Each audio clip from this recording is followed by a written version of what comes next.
It's Monday, and you know what that means. Jersey First TV probably brings to you the latest edition of Real Talk. And yes, I am New Jersey's premier award-winning journalist, Top 50 Latino, as voted on by the Latino Spirit Online magazine, along with the United States Latino Affairs Initiative. And without a doubt, ladies and gentlemen, I'll continue to be the weapon of mass disruption in Garden State media, because my level of honesty now more than ever is truly necessary in this era of journalistic deception. That's right, folks. It's me, Fernando Uribe, the most handsome face that runs the place. That's right here, and I appreciate you tuning in here from wherever and however you may be doing so right now on Facebook Live via StreamYard, also on the Jersey First YouTube page. Of course, join us live on Twitter, on LinkedIn, of course, on all of our social media platforms. And speaking of that, always, we appreciate you checking us out. Don't forget to like Real Talk with Fernando Uribe and Jersey First on Facebook. Of course, follow us on Instagram and Twitter. And for all of you YouTube subscribers, I know you're always on YouTube for something, right? You're figuring out a recipe, maybe checking out a workout video, whatever it is. Maybe you're listening to podcasts like I do, left, right, center, sports, pro wrestling, whatever it is. We're always on YouTube. Do me a favor, click the subscribe button. You'll be automatically notified of all the great content brought to you by Jersey First TV. And of course, wherever you get your podcasts, whether it's Spotify or SoundCloud, download Jersey First and take it with you during these summer months. And speaking of the summer months, folks, hey, we appreciate you staying indoors right now, checking out Real Talk. Click that share button right now, because sharing is caring. All you got to do is like it, comment, and share it, and you show your support for Real Talk via Jersey First TV. Of course, during these summer days, ladies and gentlemen, you'll be hopefully indoors. Check on your elderly neighbors, any children, pets. Make sure you're staying cool and hydrated during these dog days of summer here in 2024. And folks, I cannot say enough how proud I am to be on the dream team of Garden State Media. That's right. It's always Jersey First TV. We're always educating and empowering residents here in the state of New Jersey. You can always check out brand new episodes of The Nader Narrative, hosted by the incredible Elizabeth Nader every Thursday. And of course, brand new episodes of Bridging the Gap with AJ Melillo and Stephen Rumbolo also premiere on Thursdays. And of course, every Monday night, check your local listings for start times. You'll see Real Talk with Fernando Uribe live every Monday night here on Jersey First TV. Folks, you definitely want to stick around for final thoughts. I'm going to have a lot to say about some of the jokers in New Jersey media. Yes, folks, of course, Chuckles the Clown, otherwise known as Ron Zentlinger, the editor of the Jersey Journal, of course, Tommy Boy, Tom Moran, the editor-in-chief of the Star Ledger editorial board, of course, Uncle Dave, David Cruz from NJ Spotlight News, and of course, one of the more, if not the most insufferable woman in New Jersey media. That's right. That's Insider NJ's little JJ Lassiter. A little bit more later, folks. I have a lot to say about why these four continue to do us a disservice every single day. So you definitely want to stick around for final thoughts. But first, ladies and gentlemen, and listen, it's an election season. It's also really a time to stand up for parental rights. And I can tell you consistently, this is the only podcast in New Jersey media that consistently stands up for parental rights, that stand up for kids during a climate when all of the woke nonsense is really sort of encompassing our public schools, of course, our curriculum and our educational system. But good to know there are great patriots out there. Stand up for parents, stand up for kids, and stand up against all the woke nonsense that really, let's be honest with, is infesting our New Jersey school system. And of course, to talk more about that, one of my favorite patriots, and of course, folks, I got to tell you, perhaps the best looking patriot in the state of New Jersey, without a doubt. She is the distinguished chair of Moms for Liberty in Bergen County. My good friend, Alexandra Bougher, joins us here live on Real Talk. Alexandra, how are you? Hi, good evening. I have to say, though, I'm pretty sure you're the best looking patriot. Oh, you know what? Al, folks, isn't she a sweet talker? Unbelievable. Unbelievable. You know, Alexandra, that smile will get you everywhere, I'll tell you. But folks, again, click that share button. And obviously, let everyone know how much you support Real Talk via Jersey First TV. Alexandra, good to have you on here. A lot to really unpackage here. Yep. I know you have been in the center of a news cycle for some time. You've been in Trenton on various visits in the last, I would say, last calendar year, sticking up for parental rights, but more importantly, against curriculum that we all know has been destructive and is toxic to our kids in New Jersey schools. for our audience maybe isn't familiar, what bills have you really been crusading against?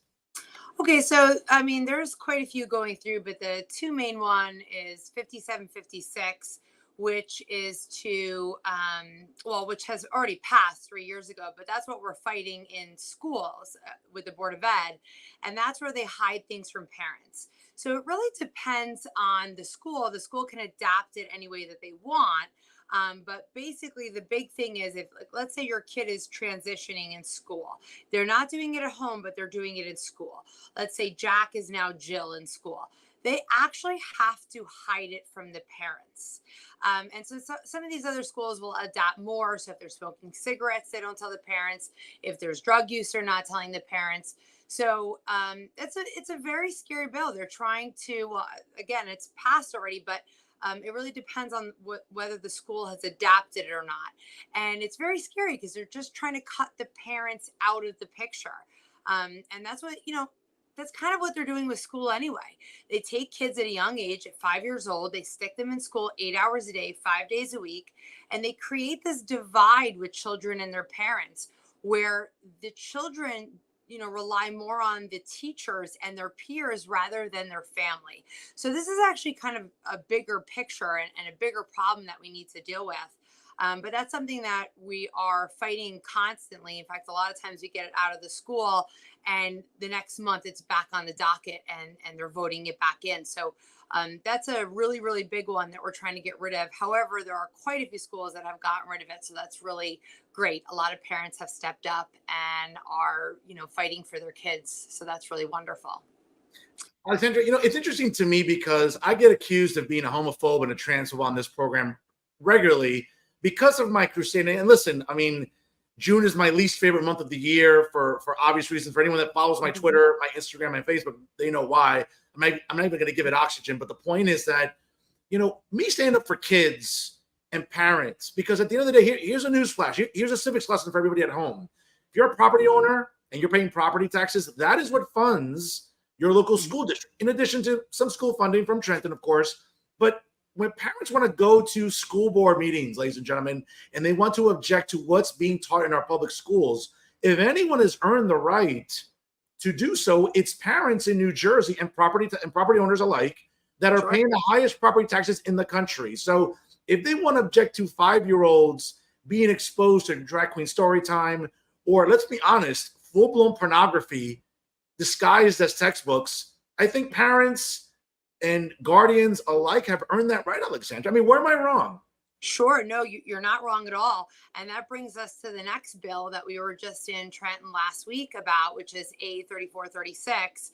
And it's actually pretty interesting. The bill started off as, I believe it was 26 pages. And then they were getting a ton of phone calls, a ton of emails, where people were really upset about this bill. So a mere 11 hours before we went to Trenton, it all of a sudden was 9 pages long, and they had actually taken quite a bit out of it, but it's still wrong. And basically what the bill allows is for librarians, or the original language was librarian and teaching staff. Now it's just school staff to be, they can't get in trouble for showing pornography to children.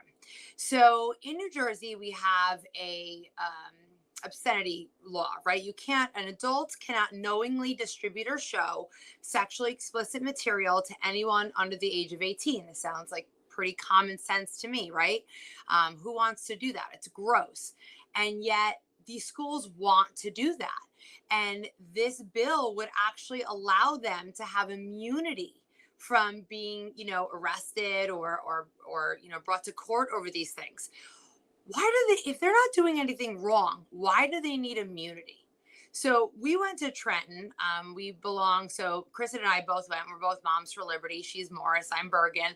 And we also belong to a parental rights coalition. And basically we all work together. And it's great because you have people that are great at different things and we all communicate. And, we all went together and we had these blown up poster boards of the books. We have 17 that are in New Jersey that are on our, what we call the dirty list, right? It's all pornography. And I didn't even want to bring it to Staples to get it blown up because teenagers work at Staples. Like, I didn't even want to hand this over. It's graphic. I mean, it's really graphic. It's really graphic. I'm not even going to say it on here. But it is X-rated. It's not even R-rated. It's X-rated stuff, and it doesn't belong anywhere in schools. I don't care if the kid's 5, 12, or 17. Again, this is a taxpayer public school. It doesn't belong there. So funny enough, we get to Trenton, and we put these 4 blown up, we had the 17 blown up, but we did 4 big ones, right? And we put it in front, and the police come to us and they say, the committee has asked us to remove these posters. And we say, well, no, we can't. This is our evidence for our testimony. And they said, well, what is it? And we turned it around and we showed it to them, and they were disgusted by what that was. And they said, that's in our kids' schools? And we said, yes. They went to the committee. They said, no, that's got to stay. It's their, it's for their testimony. And they came back and they said, you guys can keep them. We don't want that in our kids' schools. So, I mean, it's absolutely wild to me that Democrats, and again, I don't like to paint with a broad brush because I know a lot of reasonable Democrats in Trenton. There aren't a lot of them. Sure. But the ones that I do know just feel overwhelmed by sort of the far left and all the woke nonsense that really, I think, has engulfed the Democrat Party, not just in New Jersey, Alexandra, but like nationally. And folks, by the way, if you just joined us live, it's 7:11 here on the East Coast. My guest right now live is the distinguished chair of Moms for Liberty in Bergen County, the great Alexandra Bougher, joining us here on Real Talk. Again, folks, sharing is caring. Like it, comment, share it right now. Real Talk is live here on Jersey First TV. Alexandra, it's weird to me because I see a lot of these legislators and they're so myopic, whether it's a plastic bag ban, whether it's thinking we should get greener, whether it's banning gas stoves. They think that somehow exposing children to this curriculum. I mean, listen, I remember what it was like to be 5 years old, as do you. Okay, I remember how impressionable we were. I'll be very honest. I was dumb, like a lot of us at 5 years. We are stupid. We're kids. We're dumb. We're very impressionable. Sure. Okay, we still believe in the Easter Bunny. We still believe in Santa Claus. We still, I mean, not me. Some kids believe the Mets will win a World Series. I mean, the kids are impressionable. They'll believe anything. They're gullible. Sure. Why is there, it drives me crazy when it's either journalists or activists or legislators that just think that exposing children to this is somehow healthy. Listen, I'm all for learning about sex education. I mean, I remember what it was like in health class, but that was like in high school. I get it. Sure. Education evolves like everything else. But the idea that a 5-year-old has to now be subjected to trying to understand gender identity, and again, blatant pornography in our public schools, in our libraries, and somehow these librarians are being celebrated. Listen, I got a lot of flack on my Twitter because I roasted the librarian at the Hoboken Public Library. She's basically being honored by librarian associations for putting out porn, and the local left and woke fools locally are absolutely like killing me online. But I mean, I'm on the right side of the issues, as are you. Yeah, they tend to just shut down. They really have nothing to say about the issue. For example, some of the people that had come to Trenton to speak for freedom, the Freedom to Act, the Freedom to Read Act, they had these buttons on. So we said, well, what does that mean? What are you allowed to read? And the woman said, well, everyone should be able to read everything. And so we turned around one of the posters that had oral sex on it. And we said, do you think I should explain to my 8-year-old what this is? Because it's graded for 8 years old and plus. And these children are innocent. The world sexualizes this stuff, not the kids. The kids are very innocent. They're best friends with everybody. They love everybody. And they don't sexualize anything because that's not the way their brains work at that age. They would have to be groomed. It would have to be introduced to them for them to think that way. And that's what these people want to do.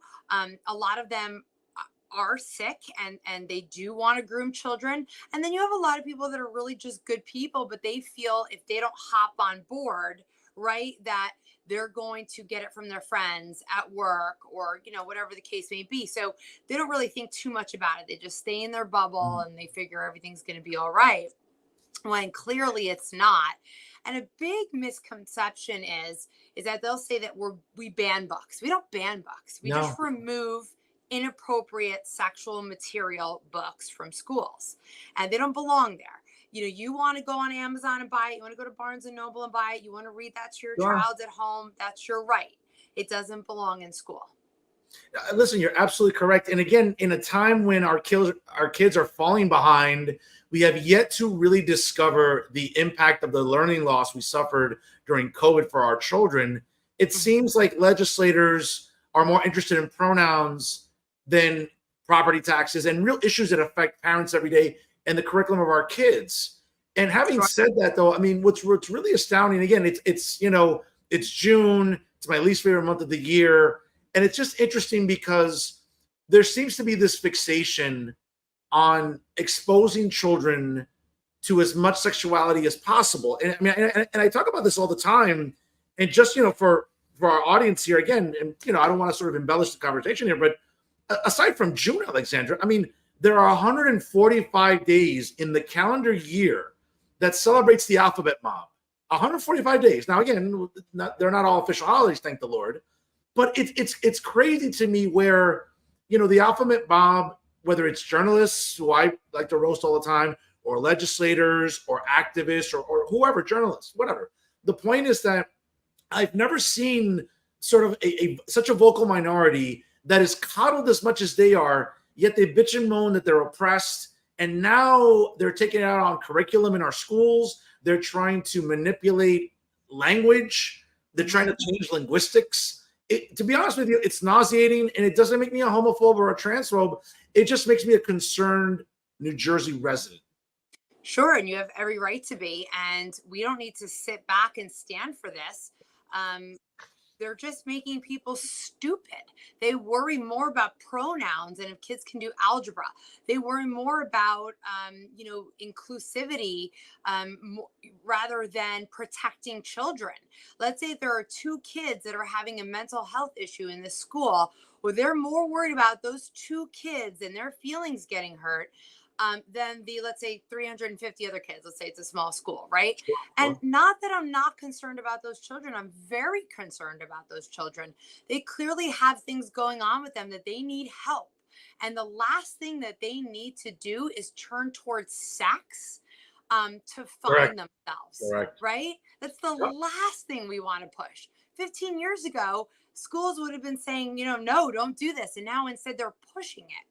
So we've really made a huge turn, but it's who's driving it, okay? And it really comes down to, who's running the government, who's behind all the big companies, what kind of shows they're putting on TV, parents being at work too much and not at least one parent at home with that child, Correct. knowing who they're talking to, what TV they're watching, what app they're playing.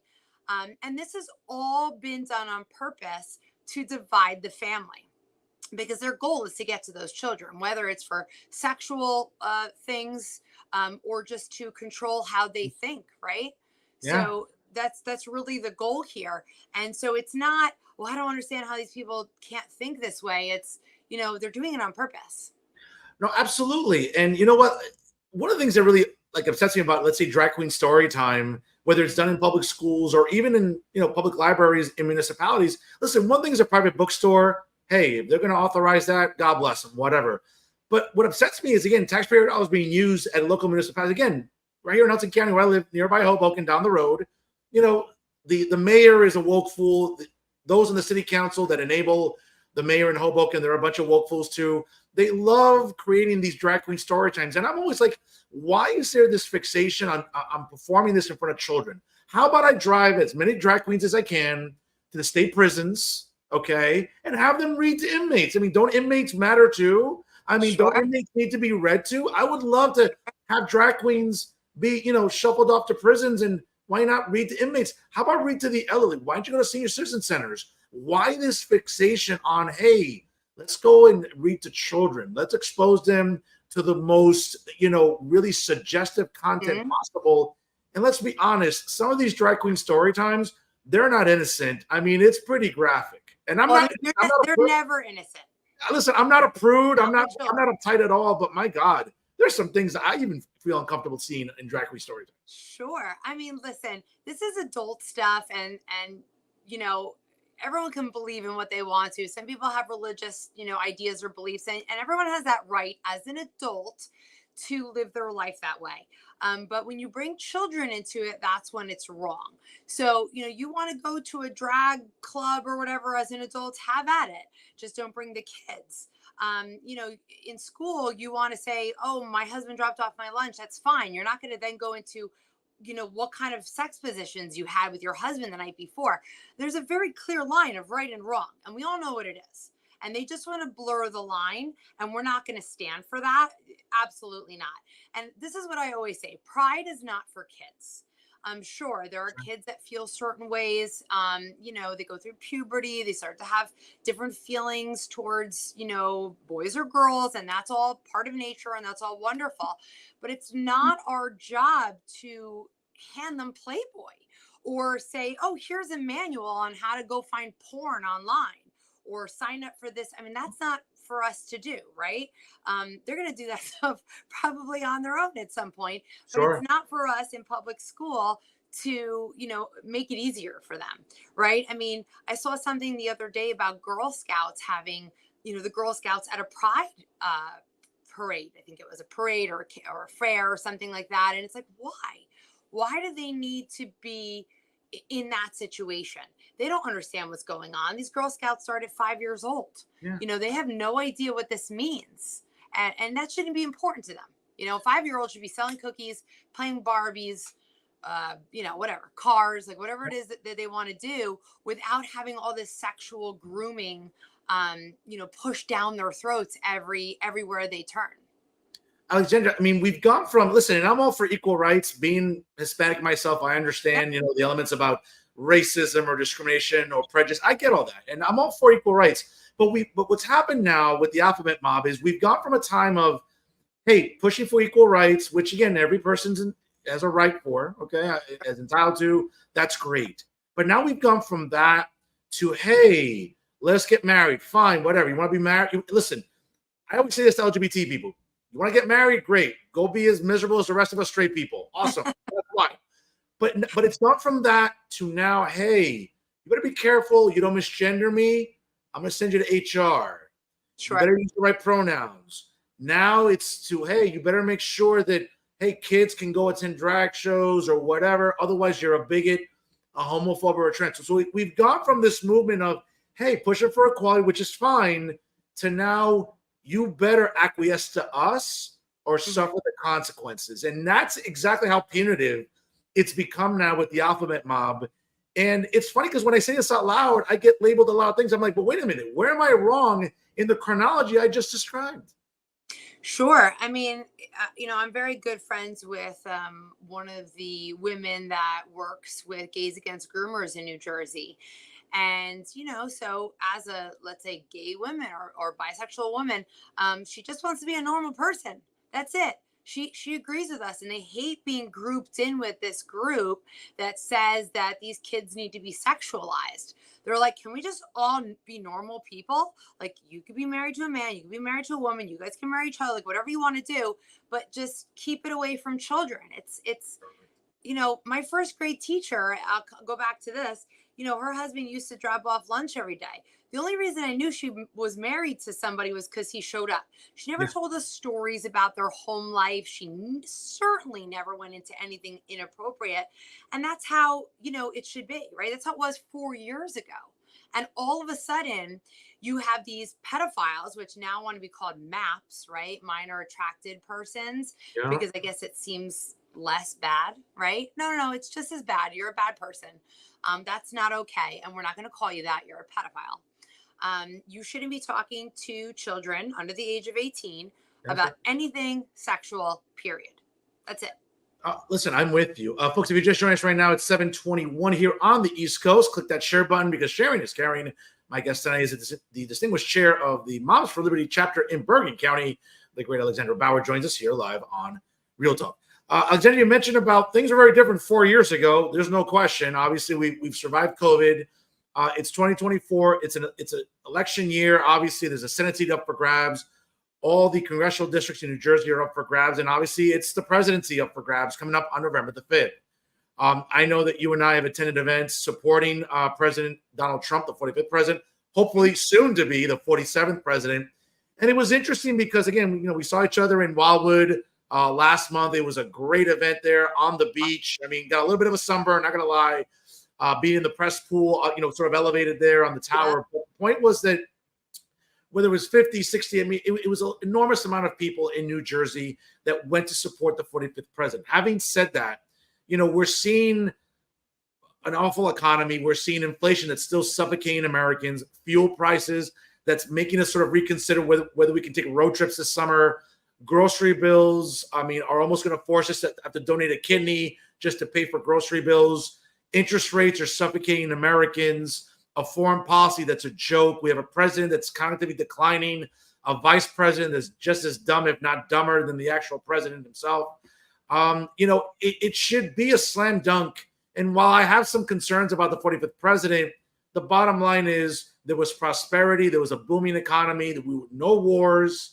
We were not acquiescing to the woke mobs. Our cities were safer.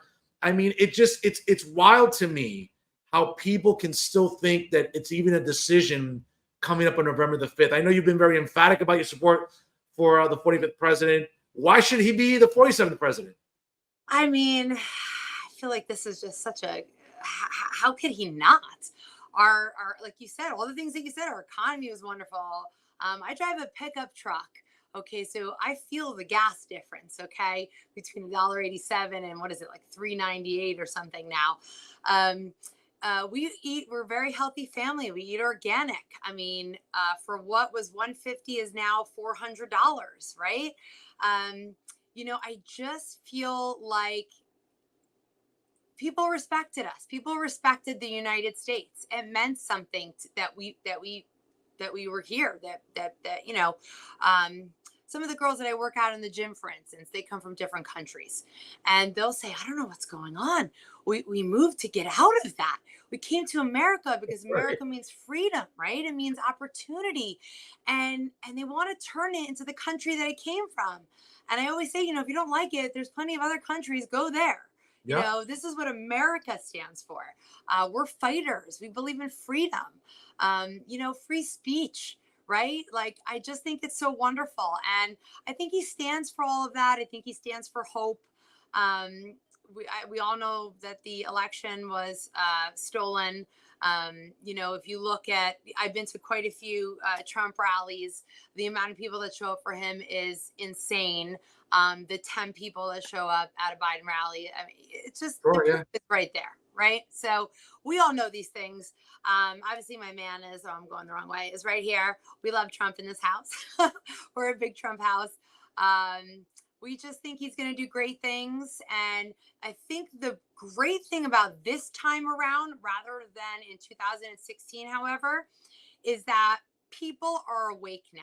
People know what's going on. They know what things are being done to them. They know about the government overreach. They know about what's happening to their children in school, and they're more involved. So it's not Trump come and save us. It's okay, we're going to save our country with Trump.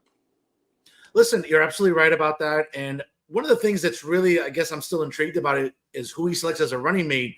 If you left up to me and I was advising the former president, I would say, listen, Tim Scott checks off a lot of boxes for me. Listen, I'm Cuban. I love to see Marco Rubio, the first Hispanic vice president, first Cuban vice president. I get all that, but I'm being smart because Democrats love the identity politics game. We have to beat them at it. And I think that, not to say that Tim Scott is, again, we're subjugating ourselves to identity politics, but, Tim Scott is an accomplished senator. He's a guy that has, been a very distinguished junior senator from the great state of South Carolina for some terms now. I think he has a great policy grasp. I think he really matches the former president well. And let's be honest, in a vice presidential debate, Tim Scott and Kamala Harris, Tim Scott would smoke her like a pack of camels, which she knows all about, by the way, probably. And I just think Tim Scott would be a great running mate for him. Who do you like out of the field? So I'll be honest with you. I want to see somebody with some grit that can stand being attacked, right? Because I do really think that a lot of people kind of go into it with the right intentions, and then maybe, there are things said to them and they're maybe, bullied into doing things. Sure. So I'd like to see somebody who really has some grit. I'd actually love to see General Flynn as VP. Okay. I know, I don't think that that's going to be it. I think he's got a special job for him. So I don't think that that's who it'll be, but that's who I would love to see, Okay. because that's a man who has fought for his country continuously, who, you know, really stood his ground, and has been loyal, right? His loyalty has never wavered. So, you know, so if it's not him, someone like him. When we think about Moms for Liberty, though, Alexandra, I Mm-hmm. mean, for example, the Southern Poverty Law Center, which a left-wing think tank, and I think it's impossible not to see that. I mean, they've been very emphatic about Moms for Liberty, and I'm just sort of drawing up a quote here. You know, I mean, they look at the Southern Poverty Law Center as sort of a hate group, and I'm trying to process. Again, I'm an academic, I'm a journalist, I'm a broadcast journalist, but what I'm trying to be is objective here. I'm like, wait a second, the Southern Poverty Law Center has it in for a lot of people, especially conservative groups. But what Moms for Liberty is doing on a national level, obviously what we're doing statewide here in New Jersey, what you're doing in Bergen County, I just don't see this component of hate that it seems like the SPLC is really trying to drive home when it comes to Moms for Liberty. When you hear about those allegations or accusations of, oh, Moms for Liberty are a bunch of Karens, or they're a bunch of, you know, know-it-alls, or they're just being bombastic. I mean, how do you react and respond when you hear those allegations? Honestly, I just smile. We are joyful warriors. We don't stoop to their level. We know it's not true. We don't have to stress about it. We don't have to worry about it. You know, they started with national right after our summit, or it was either right before our summit or right after our summit. I think they heard we were going to have DeSantis and Trump speak. And I think we became a force to be reckoned with. And they decided, okay, you know, they're doing too good of a job. We need to bring them down. And that's the way I look at it here. We got added to the list. I think it was 8 parental rights groups in New Jersey. And I just look at it as, well, we're doing something right. That's it. We're pushing all the right buttons. We're doing all the right things. And they've noticed us because we're doing those things, and we're working tirelessly. That's exactly what they are. They're a hate group. Who cares what they say? I mean, and it's ironic. They're one of the bigger hate groups that there are, and they're accusing another group of being hateful, which is weird. You didn't mention the Moms for Liberty. Yes, it's asinine, really. You didn't mention the Moms for Liberty National Summit that took place last summer in Philadelphia, my least favorite city in the continental United States for different reasons. But I saw the turnout in Philadelphia. What can you tell us? Will there be another national summit later this summer for Moms for Liberty, especially during an election year? I would think that they're going to be very energized about standing for parental rights and certainly standing up for the former president. Sure. We're extremely excited. So Summit started 3 years ago. We have Florida, Philly, and then we're going to be in Washington, D.C. this year. And we're super, super excited. It's going to be in August. Originally, I think we wanted to do it in October, but there was a holiday there, so we moved it. And we're super excited. Last year in Philly, it was packed, and we learned a lot. So usually we're there about 3 or 4 days. The chapter chairs get to go for a little bit of learning and training in the beginning, and anything that we may need beforehand. And then the event starts. And not only do we have wonderful speakers, but then we have breakout sessions, and many throughout the day. And you can sort of like pick which ones you want to go to, what you feel you need to learn a little bit more about. And that's what we do. But, you know, it's interesting because they were protesting outside. Yes. And they were just nasty. So the first night, they bussed us to this museum for like a welcome reception. Sure. And these people were riding bikes alongside of the buses. They have masks on, and they're literally trying to throw their bikes with them on it in front of the bus because they want to say like, oh, we ran them over. You know, the bus slowed down. We just kept smiling. Now, it was in Philadelphia last year. Where will it be this August? In Washington, D.C. Oh, it'll be in Washington. Okay. Yes. Okay. Well, listen, I definitely want to try to attend that. That'd be great to attend. You should definitely attend it. No, I definitely listen. I don't need a reason to go visit DC. That's for sure. Actually, something special this year is on Saturday. It's the March for Kids in DC. So we'll actually be taking a break from our summit to join them. Okay. Listen, I'll definitely be in touch with you. We'll definitely coordinate for that for sure. Certainly, Alexandra, in the background there, I see the 45th president. Yes.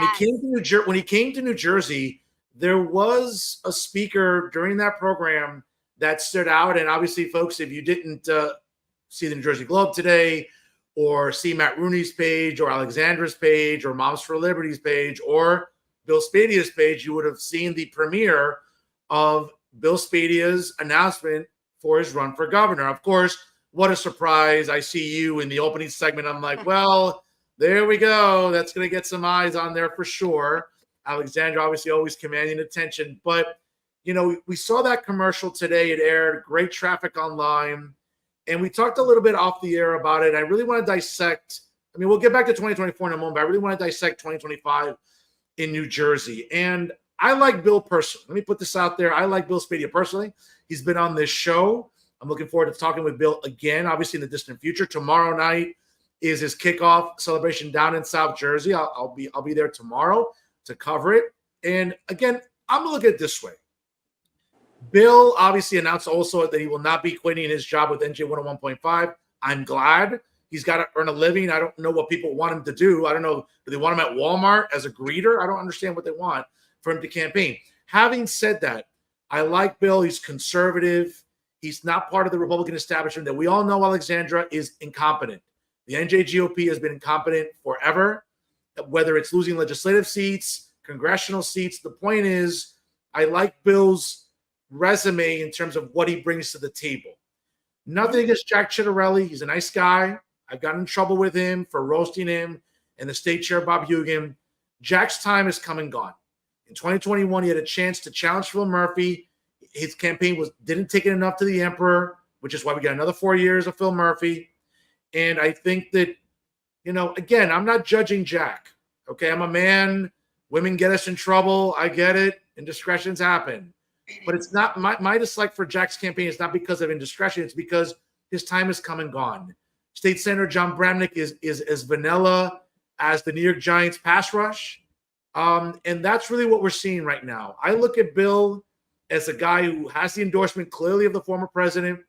He's really addressing all the issues that are killing New Jerseyans, the gas tax, property taxes, all the woke nonsense in our public schools, which you're crusading against. Okay? Better spending. The bottom line is you're looking at Bill, and Bill has a very good chance here. My concerns about Bill Spadia is that he's going to have to overperform with independents like Chris Christie did in 2009. Again, up against a very unpopular governor, John Corzine. It's not the case here. Phil Murphy's term, thankfully, will end next year. It seems like, in my opinion, Josh Gottheimer, the representative of the 5th Congressional District, will win the primary. That's my prediction today. And if it's Bill Spadia and Josh Gottheimer next year, Alexandra, it's a tough mountain for Bill. He's going to have to overperform with independents. He's going to have to win them over and make sure the Republicans come out and don't stay home. How do you look at Bill's chances next year? So I have a lot of confidence in Bill. I've actually known Bill for quite a few years. We met at some different events. We had, I want to say the first one was possibly keeping religious exemptions in New Jersey. Yeah. And then the medical freedom in terms of COVID and the masks and forced vaccinations and things like that. And he's always been really great and honest and forthcoming. And, I could say, hey, Bill, we have this event, we need some support. And he would be there. Yeah. And it was really because he cared. He's a father, he has a family, and he understands how important it is to know all the facts about things, right? And to make that decision for your family or for yourself. So I think he's really genuine. I think he's really great. And I think, he wants it enough. And like I said, sometimes I see him, it's like the 5th event. Sure. These guys were nonstop. And he just really like great heart, really wants it, cares about New Jersey, always says, people always have this like getaway plan from New Jersey. Well, how about instead of a getaway plan, we make New Jersey amazing? And this is where we want to be, right? Even if we visit Florida for a few months here. But sure, yeah. I need that warm weather. But it's great. Like I always say to my husband, I'll be like, we need to move to a farm. That's it. I'm done. And he'll say, Alex, Lifetime's 5 minutes down the road. You can get a fresh juice. And he's right. I love that. I take the kids to Broadway shows and We have all these wonderful things within, let's say, 30 minutes of us is the Yeah. most, right? The beach, 45 minutes. It's a wonderful area to live in. And the reason we actually picked, even though my husband and I grew up in our town, that we wanted to come back here was because the schools used to be great. Yeah. And so, we had all these wonderful things, small town, and that we loved about New Jersey. And unfortunately, that has, really gone down. But I think with voters now, they're realizing that they have always voted, let's say, Democrat, if they have, and that it's gotten them nowhere. In fact, not only has it gotten them nowhere, but they're way worse off. Yeah. So I really think that people are starting to come around to the idea, and we've heard this at actually quite a few Trump rallies, where people have said, I've always voted Democrat, but this year I'm voting Republican because, they haven't done anything for me, or our life is worse. Yeah. So we have to stop thinking, I think, also of titles so much and just look at the people, right? So, just because you always voted Democrat, I understand that can be a little weird to not vote that way anymore. Sure. But let's look at the people and what they stand for and what they're going to do for your children, and if they're going to show up or not, and if they're going to, take it all the way to the end and not, give up at the end. They're going to, contest things and say, no, I'm going to be the next governor and I'm going to take it to the finish line. So I think that Bill has that. And we're very excited for his kickoff party tomorrow night. Yeah, no, I'm excited for it too. And again, and Bill has a lot of things on that checklist. I think that he really, makes him an attractive candidate when it comes to policy. And let's be fair. I mean, Democrats in Trenton have to be worried. Phil Murphy has been a disaster. Okay. Let's be honest. The budget has gotten fatter than the latest Victoria's Secret models modeling lingerie. Okay. It has gotten that bad. The gas tax continues. We're seeing, again, property taxes. We are seeing, again, the highest in the country. We are seeing, this green energy fixation that Phil Murphy has. We're also seeing this notion of coddling illegals the way we have. Folks, taxpayer, it's budget season, all right? So by state law, June 30th, a budget has to be passed. Otherwise, the state will shut down. Again, that's constitutionally mandated. Having said that, there are tax dollars that go into a legal fund to pay for the legal representation of illegals to fight deportation. That is how myopic Phil Murphy has been. He's been destructive for the state. And I think that this is where Democrats are vulnerable in New Jersey. Again, I think that my pick for the Democrat primary is going to be Josh Gottheimer. I think he can afford to run in the middle where everyone else is running far left. Certainly Mikey Sherrill, when she announces later this year, obviously, getting Phil Murphy's endorsement isn't going to mean what it used to be. I think Josh Gottheimer can win that primary just running the middle. Now, again, will he have to cave to the unions and run far left? We'll see. But the bottom line is that Bill's got a plethora of ammunition here about the last 8 years of Phil Murphy and the people that have enabled him. State Senator Scutari, Craig Coughlin, the Assembly Speaker. Even before him, one of the Democrats running, Steve Sweeney. Okay? Phil Murphy never got held accountable for COVID policies that killed people. That shut down businesses, that destroyed learning for our children. And at some point, again, listen, I'm the only journalist talking about this in Garden State media. We can't expect the others to do that. I'm the only one doing this. I think Bill's got a great chance. I like his prospects. But again, being an academic, again, I look at data. He's going to have to overperform with independents, and Republicans can't be fickle.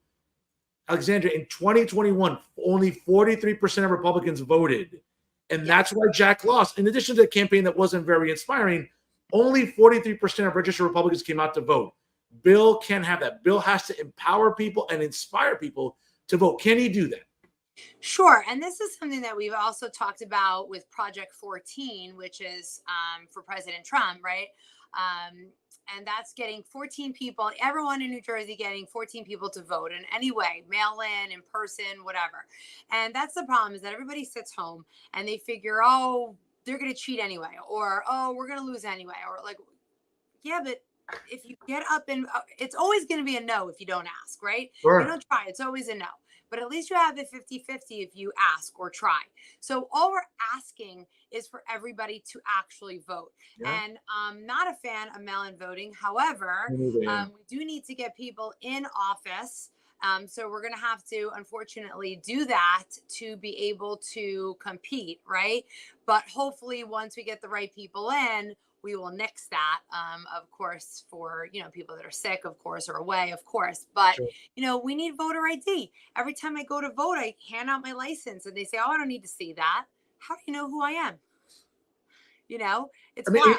it's wild to me that Mhm. people somehow think that voter ID or voter ID laws are racist. I mean, again, you need an ID, and I understand people, left wingers and all these think tanks and all these activists will say, well, Fernando, boarding a plane or buying liquor isn't written into the Constitution. It's not a right. I understand that, but the reality is that whether you apply to college, whether you apply for a business permit, whether you apply to register an LLC, you need to prove your identity. Sure. And it's not racist. Again, here's civics class again for everybody at home. Professor Uribe going to put on his hat.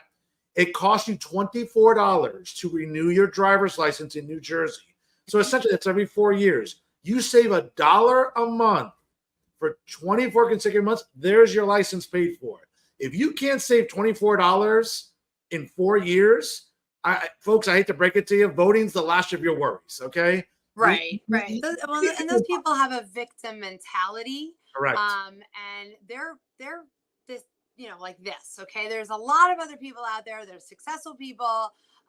They all have licenses. In fact, they probably have a license, a passport, a state ID, the real ID. They have it all. It's a very small percentage that does not. And those people have victim mentality. And we need to get rid of that anyway. I mean, they don't get drug tested for welfare or food stamps. I mean, this is just crazy, right? So I mean, there's a lot that needs to be fixed. And it's like you said, it's like those 2 or 3 voices that are very loud that want to yell out those things. Oh, you're racist. Oh, you're transphobe. Oh, you're that. No, we're not. It's just our life is not focused around these things. Correct. We look at content of character. That's it. Transparency, truth. Correct. That's what we're looking at. And the people that don't have those things, that aren't very good, they're the ones that are yelling out those terms. So we just ignore those people and move on to the rest. But we do need everybody to get out and vote this year. I mean, and next year. Absolutely. Alexandra, speaking of 2025, I know we talked a little bit about the gubernatorial race. Obviously, also on the ballot next year will be all 80 assembly seats. And it begs the question, because I keep hearing some whispers, while you are the distinguished chair of the Bergen County chapter of Moms for Liberty, all 80 assembly seats are up for grabs next year. Is elected office in the future for Alexandra Bougher? So here's the thing. I have 3 kids, one who has already graduated college. She's 23, but I still have 2 little ones at home, 8 and 10. And my job is to be home with them. And that's my focus. That's what's important to me.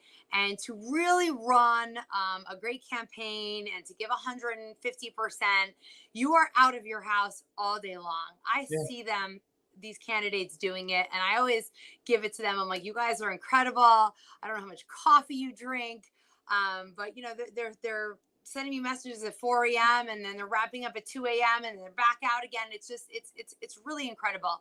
And I think it's great for somebody who has older children that has sort of moved, maybe they're in college or moved out and they're settled. And I think that's great. But for little children, it's so important for a parent to be home. Yeah, that's right. That's really, really important to me. I was able to be home with them when they were little, and just have that every day with them and, teach them to read early and like do all these things. And that was like so incredible. And whenever I look at memories, I remember all of them, right? I don't have to look at somebody else's pictures about my kids, Sure. Or the daycare about my kids. I was there, right? And it's important even now. They do go to public school. We have a wonderful public school for elementary. It goes K through 6. There's none of this woke stuff. They don't teach this sex nonsense to the kids. It's just a really, really great school. We've just implemented some outdoor classes. The principal listens to everything. I'm like, listen, you have a great school, but my kids are still at a desk 8 hours a day. This has got to change. And, he listened to it and was like, all right, let's do it. And it's already been implemented. He didn't say, let's wait till next year. It's already been implemented. So we have a wonderful school. However, the high school in our town, like many towns, which in our town starts in 7th grade. Yeah. So you have 12-year-olds mixed with 18-year-olds is extremely woke, right? Extremely woke. when we blew up the pictures, they said that was diversity. We said, no, that's pornography. Correct. But they said it's diversity. So our children will not be going to that school. So I may need to homeschool for a while, or maybe find a pod or a specialty high school. Like, I don't know. And I need to be able to be home to give my kids that 150%.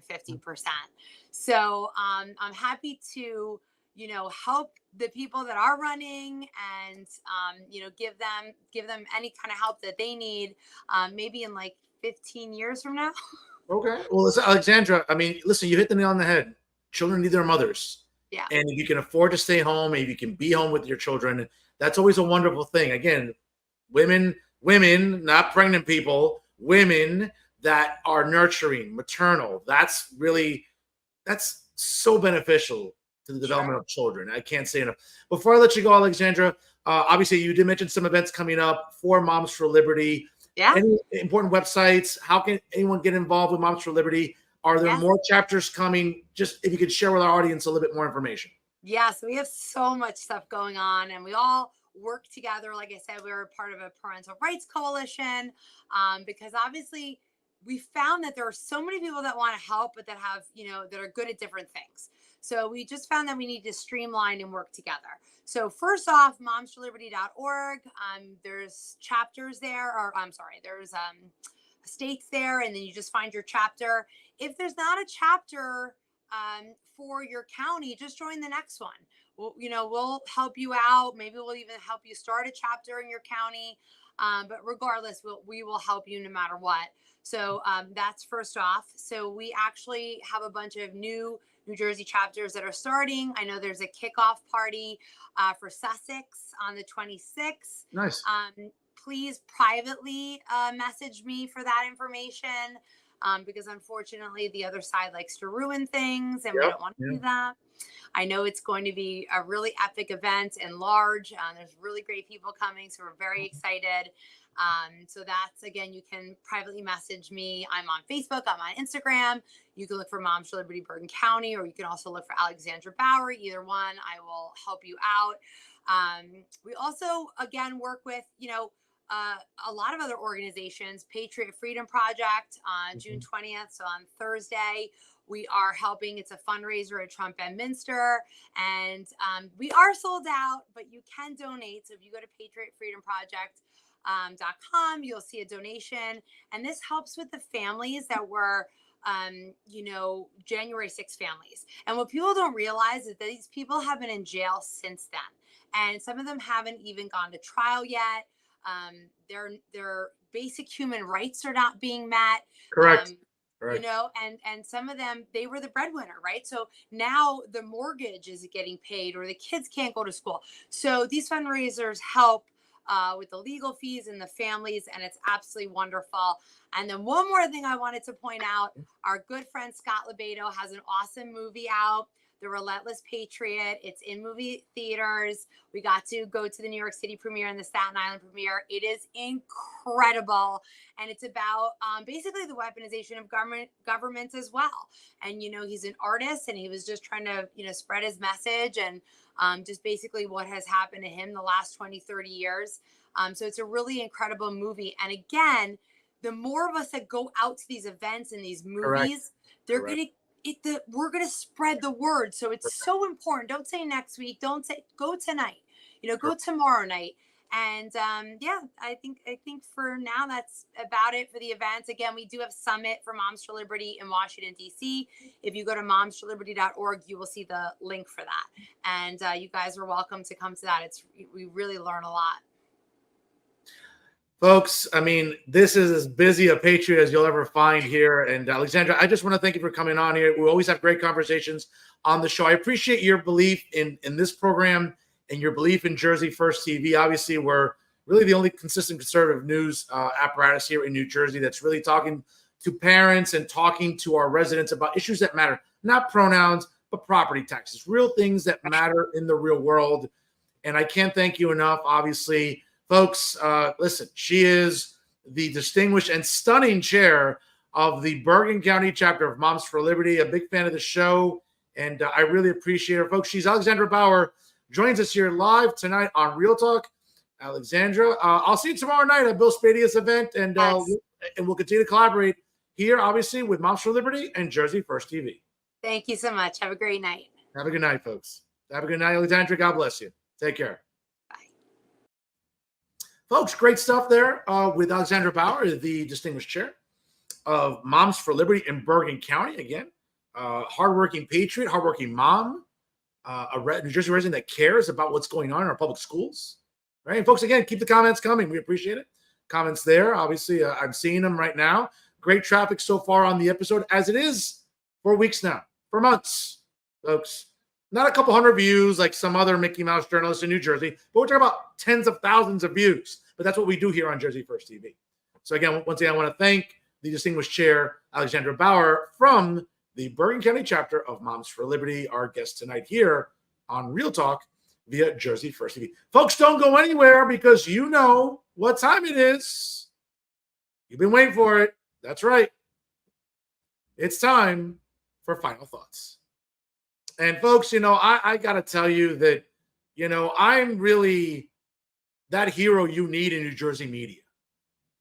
Because what I do consistently on this program 4 months now, since Real Talk started on June 1st, 2020, was to be a voice for you, for parents, for taxpayers, not just conservatives, libertarians, middle of the road Democrats, independents, people that have been just suffering in New Jersey under just oppressive left-wing politics and policies. Okay.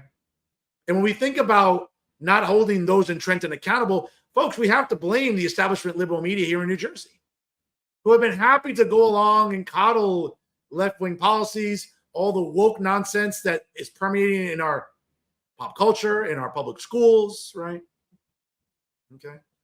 And when I think about, obviously, right, when I think about, the journalism or the lack of here in the Garden State, I think about, let's be honest, I think about, incompetent journalists. Okay. I think about what's going on in journalism. And when I think about, for example, obviously right behind me, you can see Chuckles the Clown, otherwise known as Ron Zentlinger, the editor of the Jersey Journal.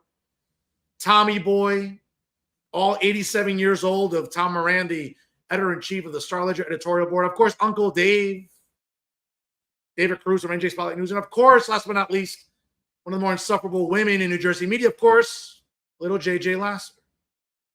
And I think about the disservice that they, along with the rest of the establishment media, do to us here in New Jersey. All right? And what they're publishing, what they're broadcasting. And every time I think of these four or the others, right, we all know who they are, folks. Max Pizarro with Insider NJ, Alan Steinberg, Bob Hennelly, Chucky, Charles Style with NerdJersey.com, Little Terry, Terrence McDonald, the Jersey Monitor, right? Matt Friedman, who, God forbid, if he ever ran a comb through his hair or groomed his beard before he went on television, who fixates on pot. I mean, he's 12 years old. It's weird. Folks, again, these are the journalists, right? Journalists that are supposedly looking out for you and your best interest. And we all know that they're not. So when we think about the liberal establishment media, folks, of course, the easiest way to describe them, really,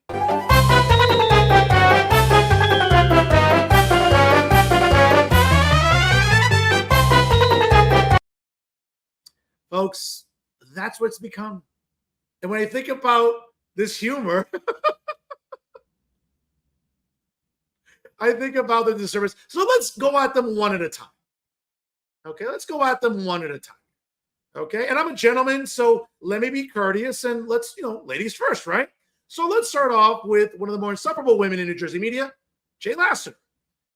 Now, folks, what's interesting about little JJ and what she does really well is, I think, embellish the truth a lot, number one. Continues this perpetual victimhood as if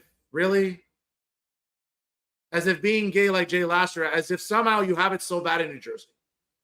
But what Jay does is just not only being malicious, being petty, being bitchy, now he's self-hating. Now I get it that little JJ and her husband threw some sort of party for Andy Kim at their house, as if Jay pays any rent, for God's sake. As if Jay, as if Jay donated any money. Of course not. Must be nice to be able to mooch up someone who's working full time.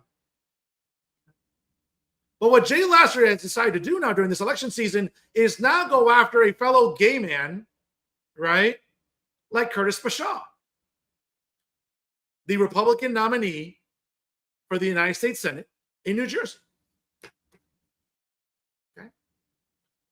Now, again, I've just given you a screenshot there of Jay Lasseter's little latest rant.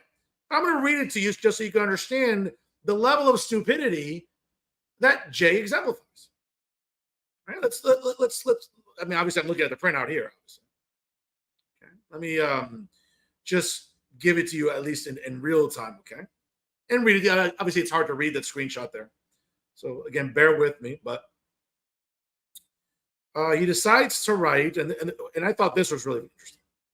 So Curtis Bashaw last week on Twitter said, "My opponents will try to put me in a box because I'm a Republican. Well, good luck trying to label me. I'm a proud American, a proud lifelong Republican, and a proud married gay man. I'm running for the United States Senate to expand our tent as a Republican Party. It's time we build each other up instead of tearing each other down and dividing our country. Thank you for your support at the Log Cabin GOP. Together, we are going to make history in November." Obviously, Log Cabin Republicans, the leading gay Republican nonprofit and advocacy organization, endorsed Curtis Bashaw last week. So, of course, little JJ, in her typical little rants, decides to write, "He has the right to be a proud married gay man because of the, parentheses, mostly liberal LGBTs like myself that he's so keen to distance himself from. So he's freeloading off of the activism of others, which on reflection is totally on brand for today's Republican Party." No, Jay, what Curtis is doing, and again, this is the problem with Jay. If you don't check off every box for a little JJ, then you're not really gay. So Curtis Bashaw, even though he's a proud gay man, and he's been married to a man for years, that's not good enough for Jay. Because you have to acquiesce to his bullshit politics and his policies that he stands for. Because Jay would rather worry about pronouns and be offended if someone's misgendered than worry about property taxes. As if you pay property taxes, Jay. You haven't paid for shit in God knows how long. Okay? So stop with the sanctimony and your fake outrage. You don't pay for shit. Okay? You're living off of someone, but yet you're going to cry about a successful businessman?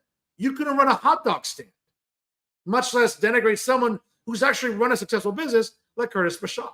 And I get it. You have this perpetual hard-on for Andy Kim because you hate Bob Menendez. I get all that. And you hosted an event at his house. Let's see what happens in November. Because Andy Kim, as much as he's a nice guy and all that, whatever, folks, he still has voted consistently with Nancy Pelosi, okay, the squad, and the far left in Washington. Let's not forget that. While Andy Kim is a nice guy and he looks like your nice neighbor that'll pick up the paper for you when you're on vacation or take out the trash, let's say when you're not feeling well, folks, let's look at Andy Kim's voting record. And this Senate race is important, certainly. Now, how the senior United States Senator Bob Menendez factors into this race, we'll find out. Because again, as much as Jay likes to bitch and moan about Bob Menendez and his son Ron Menendez, Bob's entitled to due process, just like the 45th president. But Jay doesn't want to hear that. Okay? His disdain for Bob Menendez, for Hispanics, what else is new when he's had him for me and others? So let's be honest. I'm not calling Jay a racist, but, if it quacks like a duck and looks like a duck, and maybe it's a duck. Okay? It's interesting because, you want to go after Bob Menendez for being corrupt. And again, due process. Innocent until proven guilty, we'll find out. But you want to talk about like shady people in Washington? It's funny, Jay going after an Hispanic man, but let me not, accuse him of anything. She does a lot, she does a lot by herself to bring the scorn on herself. Let's keep going to some tweets here. Okay, obviously, I'm not going to bore you with all of them, of course. Let's go for another one here. Okay, let's go for another one that, again, reminds us how much of an insufferable woman Jay Lasseter is. Okay. And let's sort of, continue on with it because obviously we've been seeing some of them here. And I'll just sort of bring them up here for you. Okay. Now, of course, here's another one here. Let's go for something else, of course. Okay. Now, again, bear with me, folks, here as I'm looking through papers. Okay, let's go through. Okay, some of them here, of course. All right. For example, talk about Matt Thomas apparently about New York Cannabis Board formally adopts final homegrown rules. I have never seen a grown person, whether it's Jay Lassiter or another insufferable bitch in New Jersey media like Matt Freeman, that fixate on marijuana. You are Jay, you're a grown person. You're a grown human being in your mid to late 70s, right? I think you just celebrated your 76th birthday in May, right? Because I'm a Taurus too, right? I don't look as old as you. I mean, you're pretty decrepit looking. But the point is that I've never seen a grown human being be so fixated on marijuana. Bro, like, really? Like, are you 15 years old back in high school, like fixating on smoking weed? Like, this is the nonsense that Jay Lassiter focuses on. Okay, and you can host a fundraiser in your house. Well, your husband will. Jay, if you think you're gonna get hired by the Kim campaign, you're smoking something even more potent than marijuana. Okay, let's continue on here with more nonsense from Jay Lassiter. Of course, he decides, as Curtis Bashaw decides to say, if you agree that New Jerseyans deserve better, join our mission today. And of course, Jay Lassiter decides to write, putting Andy Kim alongside by Menendez, who Kim sent into retirement, proves what a lying sack of shit Curtis Bashaw is. Folks, if anyone knows about, let's be honest. It's rich for Jay Lassiter to call anybody a lying sack of shit. Jay, look in the mirror, honey. Really, if there's anyone who's a lying sack of shit, it's Jay Lassiter. Okay, let's continue on here. Okay, and here's a good one here. And here's, folks, here's one that I think is really bombastic, and I think and I'm not even going to read it out loud. Okay, but again, referencing a story about NJ.com, the inside story of how New Jersey and its governor gutted an important law. By the way, Jay, again, because you smoke so much weed, you probably forget, but it wasn't Republicans, or it wasn't a Republican state senator that introduced the bill to gut Oprah. It was a Democrat up here nearby Bergen County, Paul Sarlo, and a Democrat majority in both the state Senate and the state assembly, and a Democrat governor signing into law. Wasn't Republicans or conservatives that wanted to gut Oprah. It's the same people that you support year after year. But then he decides to, and I'm not going to read this out loud, but you can see, and professional gay Democrats in New Jersey said nothing as usual. Hashtag, I'm not going to read it. It's really, you want to talk about despicable and self-hating, that's who Jay Lassiter is. But again, folks, one of the reasons that we keep seeing media do a disservice to us in New Jersey is because that's what Jay Lassiter does. Because all Jay Lassiter cares about is really that. Marijuana. Okay? Yeah, and that is Jay Lassiter. I know you can't recognize him. He has something in his mouth, but what else is it? He's always got something in his mouth. But, hey, just an observation. Okay? But this is the type of insufferable nonsense we're seeing in media today. Instead of focusing on real issues, Jay, like property taxes, about what's going on with the border, about the gas tax, about how New Jerseyans are suffocating. Again, I understand it doesn't matter to you because you don't pay for shit. You don't pay property taxes. You don't pay rent. You live off somebody. You mooch off somebody. So the struggles that regular, everyday New Jerseyans are facing, you don't know what they are because you don't do shit and you don't pay for shit. It's kind of hard to live in the real world when you're not really doing anything real to begin with.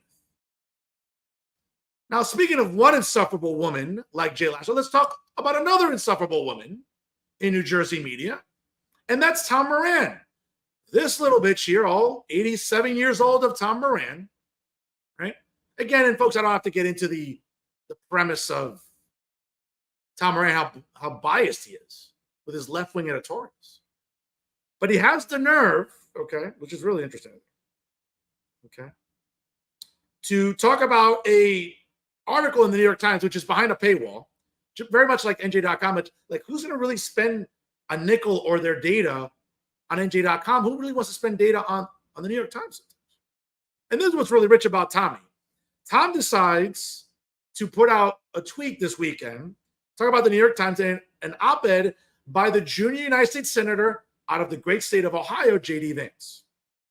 Now, check out this bit of hypocrisy from Tommy. I'm all for giving folks like Vance a platform and Tom Cotton. No, you're not. Bullshit. Bullshit alert. That's what Tom Moran is telling you. And part of this, we're interested. But man, how about pushing back on a few things, question mark? Wouldn't that tell us more about what Vance really thinks, question mark? That was the powder puff of all powder puffs. Folks, it is rich for Tom Moran to talk about never holding anyone accountable.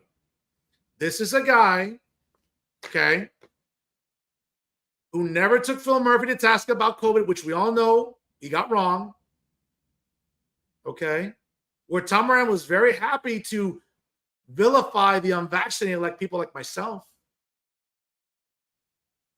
to go along with the nonsense science from Dr. Fauci with mask mandate, which we all know didn't work either, or being 6 feet apart.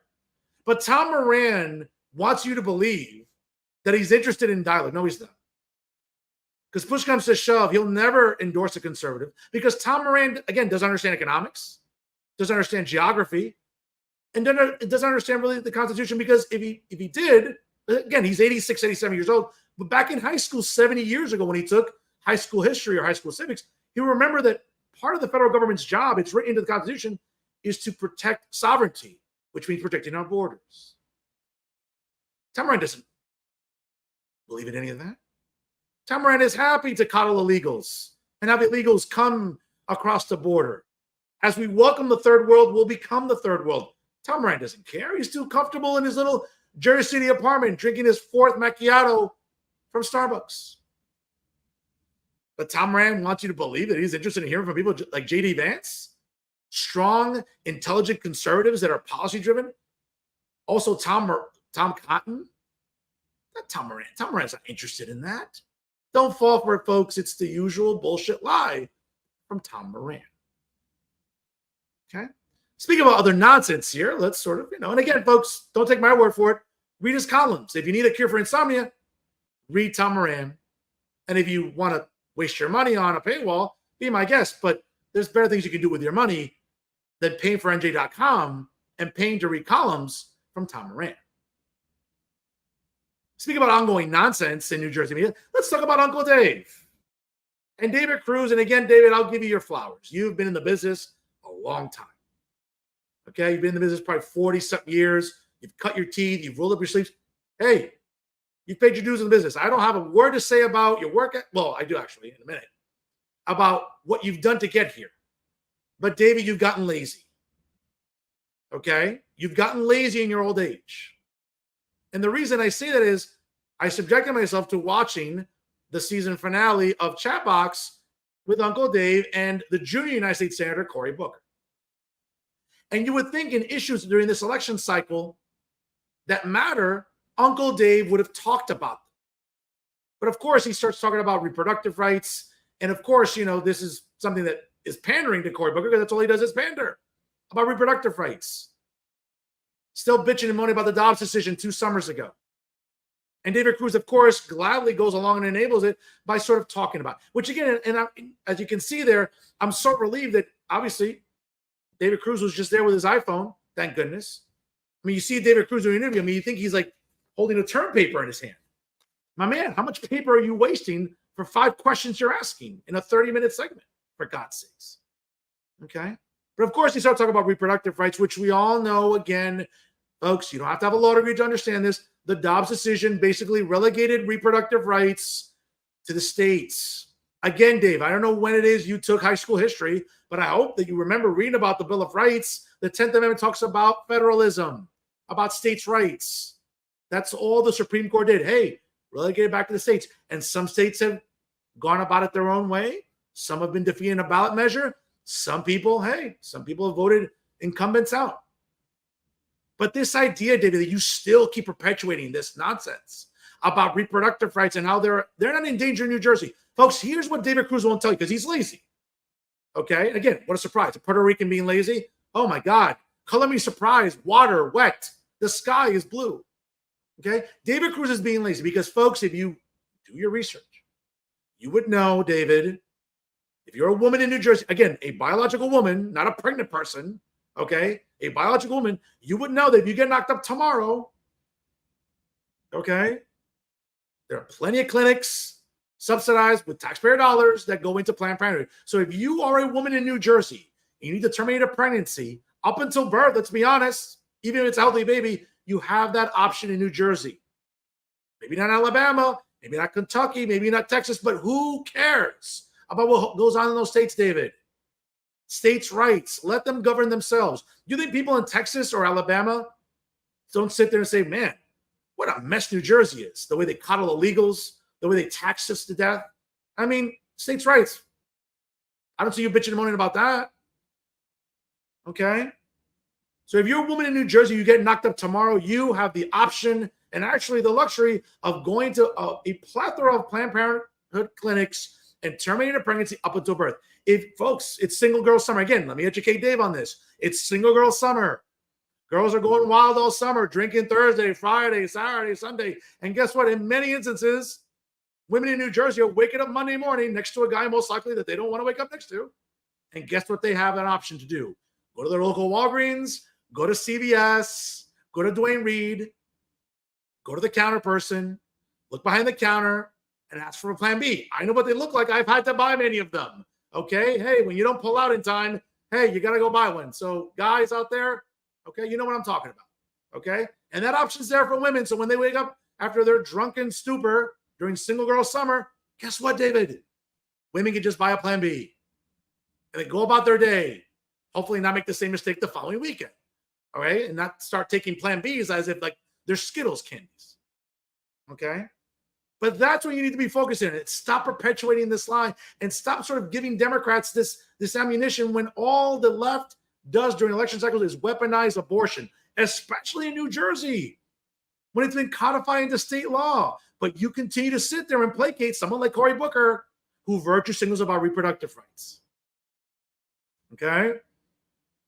Also during the same interview, of all the questions to ask during a horrible economy, inflation is still suffocating Americans. The border's a mess. Crime is running rampant in our cities. You should know. You live in a shithole part of Jersey City. Okay? So you should all be about law and order and what's going on to help maintain law and order in our cities. Okay? And taxes and sending billions of dollars overseas for foreign wars that are unnecessary. But you decide to ask Cory Booker about the Supreme Court? Folks, anyone remember in 2018 what an ass Cory Booker made of himself during the Brett Kavanaugh hearings? Folks, look up the memes. It was embarrassing. But you think Uncle Dave would maybe call Cory Booker out on that. But no, instead of focusing on important things like the border, how immensely unpopular Joe Biden is in the latest polling data, how this guy can't even stay awake during a D-Day ceremony or anything else, or he's incoherent, how we have an incompetent vice president that's just as dumb, if not dumber than Joe Biden. You decide to focus on the Supreme Court and whatever you tend to object to when it comes to Clarence Thomas or Sam Alito. David, you got 30 minutes. There are more important things to worry about when it comes to talking to Cory Booker. Sure, you talk about the line, you talk about Tammy Murphy and Bauman. That's great. That's cute. But in a time when, during this election cycle, there are more important issues to talk about, that's what you focus in on. You're blatantly dishonest by, again, allowing Democrats like Cory Booker to weaponize abortion and reproductive rights when we all know in New Jersey it's been codified into state law. But again, you decide to coddle Cory Booker like you do all Democrats and liberals that go on your programs. Now, thankfully, David Cruz is off for the summer. I mean, what a surprise. David Cruz not working. Again, unlike other journalists like yours truly that decide to work all year. Again, it's called a work ethic, David. I know. You're Puerto Rican. I know, a lot of you struggle with that. Now, again, it's good to have you off the air during the summer. Again, I can look at Joanna Gagas. That's a hottie. Brianna Vanozzi. All right. Even Raven Sente. I mean, folks, again, I'm not crying about it. I'm very much looking forward to watching NJ Spotlight News during the summer, especially when we have those three hotties on my TV screen. So the less we see of David Cruz, the better. David, recharge your batteries. I don't know what to tell you. But you've gotten lazy in your old age. And this interview with Cory Booker is just the latest example. And folks, speaking of lazy, last but not least, let's talk about Chuckles the Clown. Chuckles the Clown, otherwise known as Ron Zettlinger, the editor of the Jersey Journal. And when I think of Ron Zettlinger, of course, when I think of Ron Zettlinger, Joshua Rosario, the rest of the clowns at the Jersey Journal, you know what comes to mind?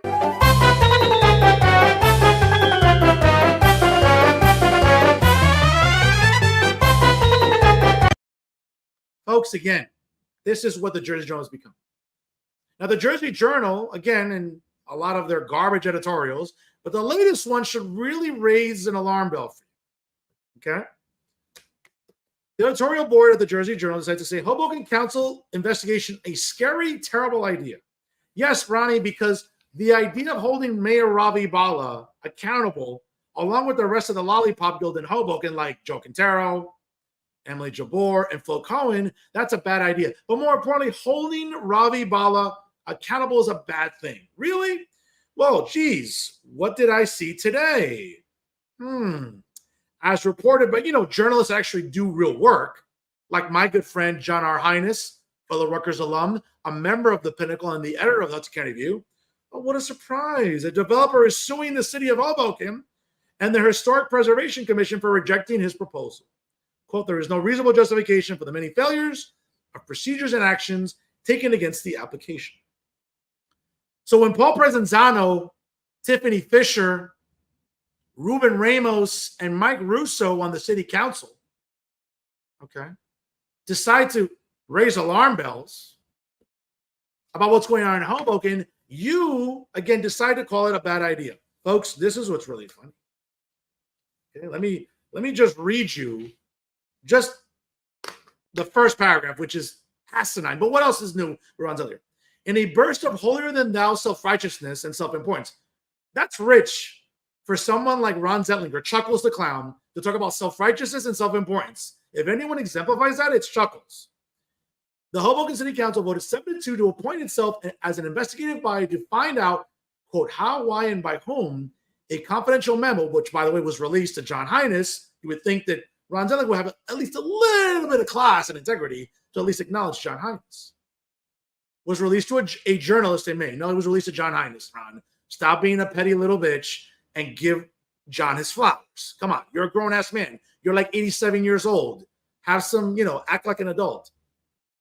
But before this highly unusual municipal level, quote, investigation committee gets to work, issuing subpoenas and attempting to intimidate, shame, and maybe fire someone, or perhaps multiple people, it will be wise if the whole idea is deep sixed, as we can't help but hear strains of Joe McCarthy and Marjorie Taylor Greene screeching in our brains. Folks, that's all you need to know about this nonsense editorial. One of many from Ron Zettlinger, Josh Rosario, and the rest of the clown show at the Jersey Journal. If anyone needs to be investigated, it's Hoboken and Mayor Ravi Bala.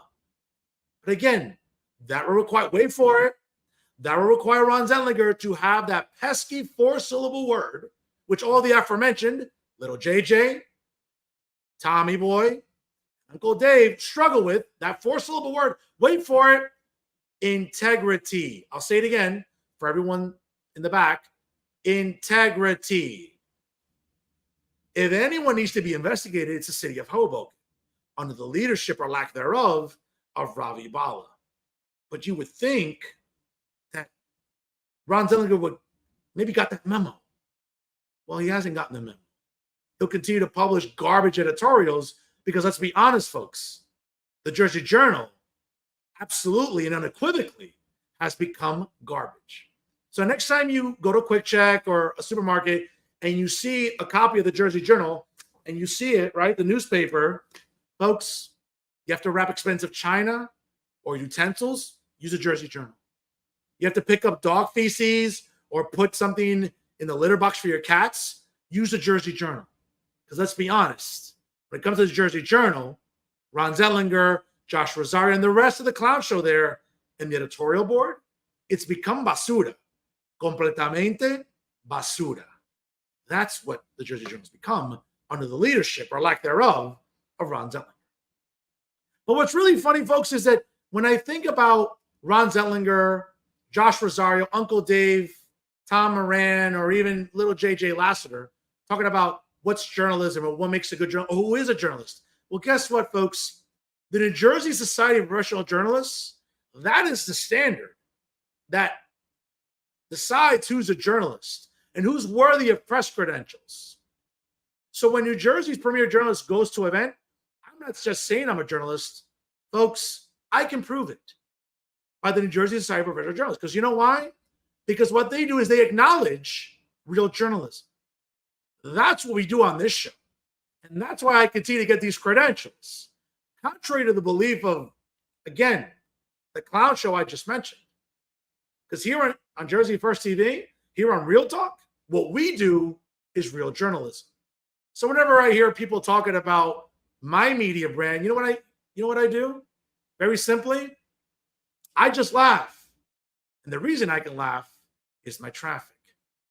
The aforementioned, the only traffic they know, what they see on Tunnelly Avenue, Kennedy Boulevard, Route 3, the Garden State Parkway.